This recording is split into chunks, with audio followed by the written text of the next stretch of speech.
दोस्तों इस वीडियो के माध्यम से मैं आपको बताऊंगा एमआईएम पार्टी की तरफ से महाराष्ट्र के अंदर कितने उम्मीदवार चुनावी मैदान में थे और कितने उम्मीदवारों को कामयाबी मिली और कौन सा उम्मीदवार को किस विधानसभा से कितना वोट मिला है। दोस्तों बारीकी के साथ हम आपको पूरी जानकारी इस वीडियो के अंदर देने वाले हैं। एंड में दोस्तों हम आपको बताएंगे झारखंड में भी एमआईएम पार्टी ने कितने उम्मीदवार को चुनावी मैदान में उतारे थे और कितने उम्मीदवारों को कौन कौन से विधानसभा से कितना वोट मिला। दोस्तों पूरी जानकारी फाइनल रिजल्ट हम आपके सामने लेकर हाजिर हो चुके हैं। सबसे पहले हम शुरू करते हैं महाराष्ट्र के विधानसभा चुनाव से। महाराष्ट्र के विधानसभा चुनाव में अगर आप देखेंगे तो एमआईएम पार्टी के जो दो सीटिंग विधायक थे उनमें से एक ने ही अपने सीट को बचा पाया और वो भी बमुश्किल बचा पाया, और दूसरा जो सीटिंग विधायक फारूक शाह साहब थे वो चुनाव हार गए, लेकिन बहुत बुरी तरह से हारे। दोस्तों इसके बारे में हम पूरी जानकारी आपको आगे देने वाले हैं इस वीडियो के अंदर। सबसे पहले आप देखिए वारिस पठान साहब, जिनको भिवंडी से उम्मीदवार बनाया गया था और भिवंडी से इनको उम्मीदवार एमआईएम पार्टी ने बनाया था, और जब से उम्मीदवार इनको बनाया था तब से ही ऐसा लग रहा था कि ये चुनाव जीत नहीं सकते हैं। हालांकि वहां पर चर्चा का विषय वारिस पठान जरूर बने थे। इनको महज 15,800 वोट मिला था और ये 15,800 वोट लाकर तीसरे नंबर पर वहां पर रहे। उसके बाद हम आपको बताते हैं दूसरे नंबर पर कुर्ला एससी विधानसभा, जहां से एमआईएम पार्टी ने एक हिंदू महिला को उम्मीदवार बनाया था जिनका नाम बबीता कृष्णा। बबीता कृष्णा को महज 3345 वोट ही मिला और ये तीसरे नंबर पर रही। तीसरे नंबर पर भले ही रही, लेकिन इनको जो चुनाव जो हारने का जो मार्जिन था बहुत ज्यादा था। यहां से शिवसेना के उम्मीदवार की जीत होती है। तीसरे नंबर पर दोस्तों हम आपको बताएंगे मानखुर्द विधानसभा के बारे में। मानखुर्द विधानसभा एक ऐसा विधानसभा है जहां पर लगभग सभी लोगों की नजर थी, क्योंकि वहां पर समाजवादी पार्टी के अबू आसिम आजमी, जो पिछले कई बार से नहीं बल्कि 3 बार से वो विधायक वहां से थे और इस बार भी वो चुनाव वहां पर लड़ रहे थे। एमआईएम पार्टी ने वहां पर एक नया और युवा चेहरा को अतीक खान को चुनावी मैदान में उतारा था, और शुरुआती जो रुझान था तकरीबन 10 राउंड तक वो मानखुर्द विधानसभा के जो अबू आसिम आजमी है उनको जबरदस्त वहां पर कड़ा टक्कर दे रहा था और वहां पर तकरीबन 42,000 वोट लाए। हालांकि चुनाव वो हार गए और दूसरे नंबर पर वहां पर वो रहे। मिराज सांगली विधानसभा के बारे में अगर हम आपको बताएं, वहां पर एमआईएम ने एक और हिंदू उम्मीदवार को उम्मीदवार बनाया था, महेश कुमार को। महेश कुमार महज 2599 वोट लाकर वो चौथे नंबर पर रहे। मुर्तिजापुर विधानसभा के बारे में अगर हम आपको बताएं तो वहां पर सम्राट को एमआईएम पार्टी ने उम्मीदवार बनाया था, एक और हिंदू चेहरा को, लेकिन वो भी वहां पर ज्यादा कुछ अच्छा वहां पर वो रिजल्ट नहीं कर पाया और महज उनको 3,200 वोट ही मिला। जी हाँ, एमआईएम पार्टी के कुछ जो उम्मीदवार हैं उन उम्मीदवारों को छोड़कर अगर तमाम उम्मीदवारों को अगर आप देखेंगे तो सभी ने लगभग अपना जो जमानत है ना उसको भी नहीं बचा पाया। उसके बाद हम आपको बताते हैं धुले सिटी। धुले सिटी एक ऐसा विधानसभा था जहां से एमआईएम पार्टी का सिटिंग विधायक था फारूक शाह साहब। फारूक शाह साहब 2019 में तकरीबन 46-47 हजार वोट लाकर वो चुनाव जीते थे और 5 साल के लिए वो धुले सिटी का विधायक बने। लेकिन इस बार जो वोटिंग का जो परसेंटेज है वो बढ़ा, इसलिए जब वोट मिला तो फारूक शाह साहब को 70,000 वोट मिला। 70,000 वोट मिलने के बाद भी वो दूसरे नंबर पर रहे और वहां से चुनाव हार गए। सोलापुर विधानसभा के बारे में अगर हम आपको बताएं, फारूक शाब्दी साहब के बारे में, सोलापुर एक ऐसा विधानसभा था जो बिल्कुल चर्चा में था। लोग कह रहे थे कि सोलापुर से फारूक शाब्दी साहब चुनाव जीत सकते हैं, और वाकई में वो जो एमवीए और एनडीए दोनों गठबंधनों को वहां पर जो मुकाबला किया तो जबरदस्त तरीके से वो मुकाबला किया। किसी से डरे नहीं, किसी से घबराए नहीं, और जो भी बातें थी लोगों के सामने वो खुलकर रखे।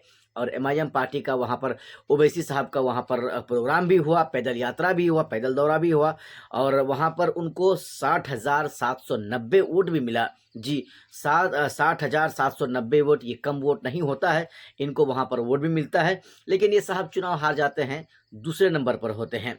दूसरा दोस्तों हम आपको बताते हैं मालेगांव विधानसभा के बारे में। मालेगांव विधानसभा, जहां से एमआईएम पार्टी का सिटिंग विधायक था मुफ्ती इस्माइल साहब, वो चुनाव हारते हारते चुनाव जीते। दोस्तों अगर आप देखेंगे तो महज 75 वोट से वो चुनाव जीते हैं। एक विधानसभा का चुनाव अगर कोई 75 वोट से जीतता है तो दोस्तों जीतने वाले तो खुश हो जाएंगे, लेकिन हारने वाले के दिल में क्या गुजरेगा, उसके दिल में क्या होता होगा, आप भी इस चीज़ को अच्छी तरह से समझ सकते हैं। चुनाव हारते हारते अपनी इज्जत को वहां पर बचा लिया मुफ्ती इस्माइल साहब ने, और 1,09,332 वोट उनको मिले। पिछले बार जो चुनाव हुआ था उनको 1,17,000 के आसपास वोट मिला था, लेकिन इस बार 1,09,332 वोट मिले और महज 75 वोट से वो अगले 5 साल के लिए मालेगांव विधानसभा का वो विधायक बन गए। उसके बाद हम आपको बताते हैं वर्सोवा विधानसभा के बारे में। वर्सोवा एक ऐसा विधानसभा था जहां पर एमआईएम पार्टी ने रईस लश्करिया को अपना उम्मीदवार बनाया।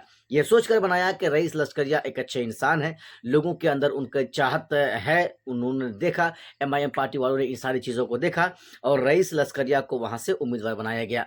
लेकिन चुनाव की जब गिनती होती है तो महज 2937 वोट उनको मिलता है, 2,937 वोट उनको मिलता है और वो साहब चुनाव हार जाते हैं। आगे हम आपको बताते हैं कलवा मुमरा के बारे में। कलवा मुमरा एक ऐसा विधानसभा है जहां पर एमआईएम पार्टी ने सैफ पठान को उम्मीदवार बनाया और ऐसा लग रहा था कि वो वहां पर कड़ा मुकाबला दे रहे होंगे, लेकिन ऐसा कुछ देखने को नहीं मिला। महज 13,000 महज वो वहां पर 13,519 ही वोट लाए और चुनाव आसानी के साथ हार गए। भाई खल्ला के बारे में हम आपको बताएं, 2014 में यहाँ से वारिस पठान साहब विधायक बने थे। भाई खल्ला में फैयाज खान को एमआईएम पार्टी ने अपना उम्मीदवार बनाया और भाई फैयाज खान महज 5531 वोट ही वो ला पाए और चुनाव आसानी के साथ वहाँ पर वो हार गए। अब आते हैं औरंगाबाद जिले में। औरंगाबाद जिला का 2 विधानसभा जो सबसे ज़्यादा हॉट माना जा रहा था और लग रहा था, सब कह भी रहा था कि कहीं से भी चुनाव एमआईएम पार्टी हार जाए, लेकिन ये दोनों विधानसभा औरंगाबाद सेंट्रल और औरंगाबाद ईस्ट, इन दोनों विधानसभाओं से एमआईएम को जीत हासिल होगी। लेकिन अंततः देखने को ये मिला कि दोनों विधानसभा से एमआईएम पार्टी का उम्मीदवार चुनाव हार गए। इम्तियाज जलील को लेकर लोग सवाल खड़ा कर रहे थे, कह रहे थे कि वो अभी तो हाल ही में एमपी का वो चुनाव भी हारे हैं और 3.5 लाख से ज़्यादा वो वोट भी वो ला चुके हैं, तो ऐसा शख्स वाला विधानसभा चुनाव में भी हार जाएंगे, ऐसा कुछ सोच नहीं सकता था। लेकिन चलिए, ये चुनाव है, आम जनता, आम पब्लिक जिसको वोट करती है वही चुनाव जीतता है। बाकी लोग पेन पेपर में क्या है, कितना रईस है, कितना मालदार है, ये इसमें देखा नहीं जाता। औरंगाबाद सेंट्रल में नासिर सिद्दीकी साहब चुनावी मैदान में थे और इनको 77,340 वोट मिले। दूसरे नंबर पर, पिछले बार भी 2019 में भी वो दूसरे नंबर पर थे और इस बार भी दूसरे नंबर पर ही वो रहे। हालांकि पिछले बार 2019 में वो 82,000 वोट लाए थे, लेकिन अभी इस बार जो है वो 77,340, यानी कि उनका वोट जो है वो और घट चुका है। अब आइए औरंगाबाद ईस्ट विधानसभा के बारे में, जिस विधानसभा में पूरा हिंदुस्तान ही नहीं पूरी दुनिया की नज़र थी, वो थी औरंगाबाद ईस्ट, यानी इम्तियाज जलील साहब। इम्तियाज जलील साहब को 91,113 वोट मिलता है, लेकिन साहब चुनाव जीतते जीतते हार जाते हैं।